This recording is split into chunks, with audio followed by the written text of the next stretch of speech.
Picture this. Overnight, two headlines land that should never have lined up, and suddenly the script that ran global politics for a decade looks like it's been rewritten. On one side of the world, a major Asian power quietly retreats from a showdown it had promised to win. On the other, here at home, millions of families stare at an empty benefits notice and ask how their leaders let this happen. At first glance, those stories look like separate episodes. Look closer, and you see the same theme running through both. Leverage: who has it, who lost it, and who just discovered how fragile power really is. Late October. The president touches down after a whirlwind trip through Southeast Asia. There were handshakes, agreements, and a string of headlines that read like a foreign policy highlight reel. He brokered a ceasefire in a long-simmering border dispute, locked up trade concessions with several smaller economies, and then confronted the big one, the country that had been waving the threat of export controls and crippling tariffs like a cudgel. They promised to choke off critical minerals, to squeeze supply lines that feed global tech and defense industries. Instead, they stepped back. Markets breathed. Contracts that were supposed to spike tariffs by 100% were put on hold. Officials announced a framework for longer-term cooperation instead of outright economic siege. In plain terms, the posture of escalation collapsed into negotiation. It looked like a strategic retreat, and for every investor, factory owner, and policymaker watching, that retreat changed calculations overnight. Meanwhile, back in Washington, a different kind of retreat or refusal was unfolding. The government hit day 26 of a shutdown that wasn't academic anymore.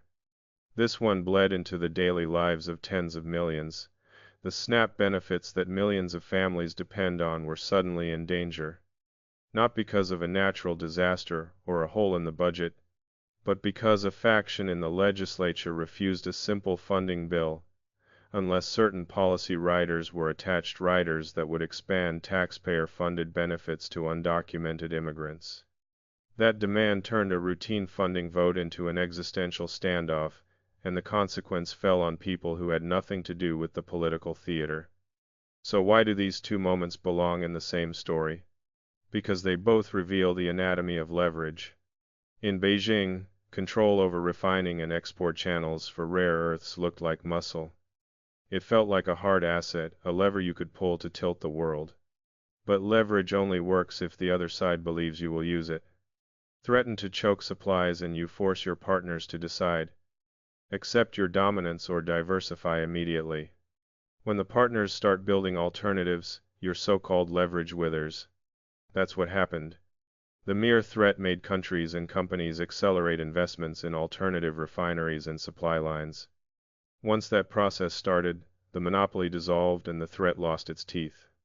At the same time, politics in Washington demonstrated how soft leverage credibility with voters, the ability to claim moral high ground, can evaporate when decisions impose palpable pain.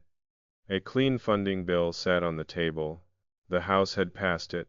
Several moderate senators were ready to move. But a faction insisted on attaching a policy that, to many voters, crossed a line of fairness. The result? Millions of people faced the real prospect of losing groceries, while the political standoff hardened into an image no campaign wanted to own. The contrast is stark. One leader used a combination of alternatives, credible threats, and diplomatic pressure to produce movement. The other leader doubled down on a purity test that risked immediate harm to his own voters.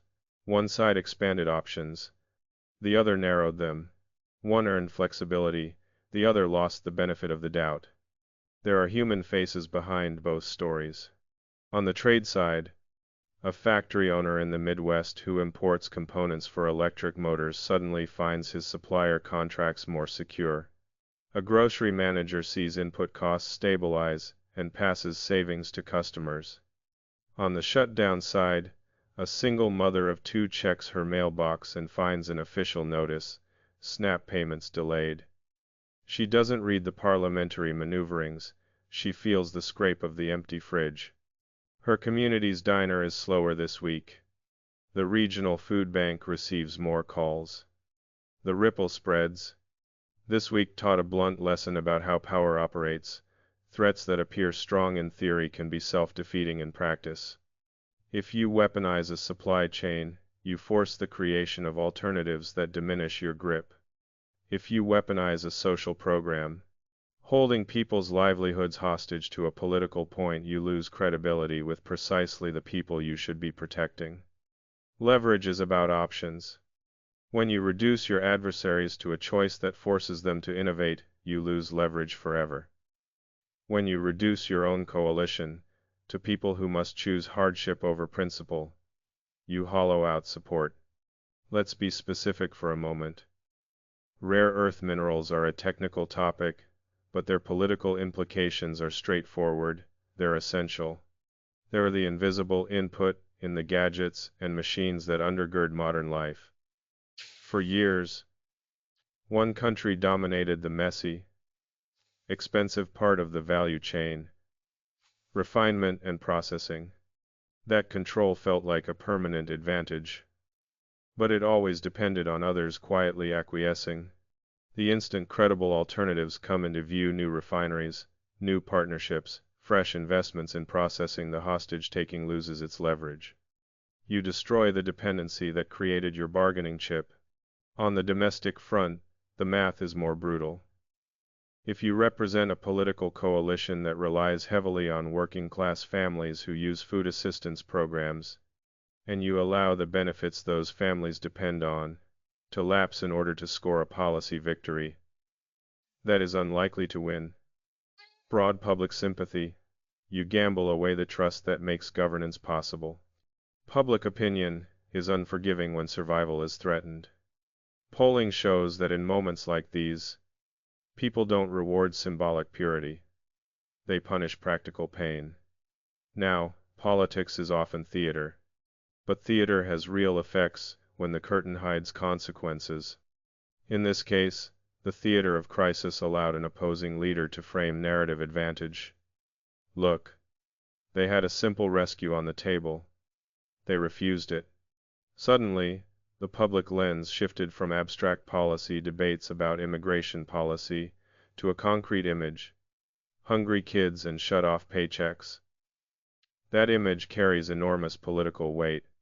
There's a second lesson in these episodes about timing and coordination. On the foreign front, building leverage didn't happen in a vacuum. It required months, years of alliances, infrastructure choices, and signaling. Pushing partners to shore up alternatives takes time. Only political actors with patience and a credible long-term plan can pull it off. When that groundwork exists, a well-timed demand or threat can generate a favorable outcome. But when leverage is created solely as a bluff, a sudden demand, without the supporting alternatives, it tends to break against reality. On the domestic front, coordination or the lack of it was the deciding factor.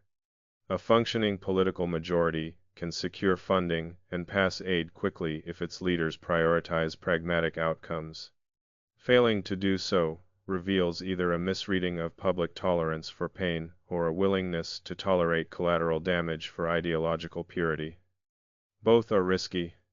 The former is poor leadership. The latter is a political luxury that parties cannot afford for long.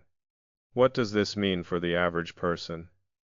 In the near term, you may see lower grocery bills as trade tensions ease. Retailers with global supply chains will breathe easier, and seasonal price rollbacks will feel real at checkout counters. That's immediate and visible. But you will also see the political consequences. Party coalitions may reframe priorities. Candidates who back practical solutions will gain ground, and political narratives that emphasize outcomes over rhetoric will likely resonate more broadly.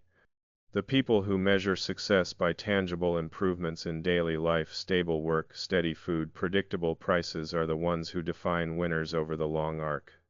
This moment also forces us to grapple with ethics and governance.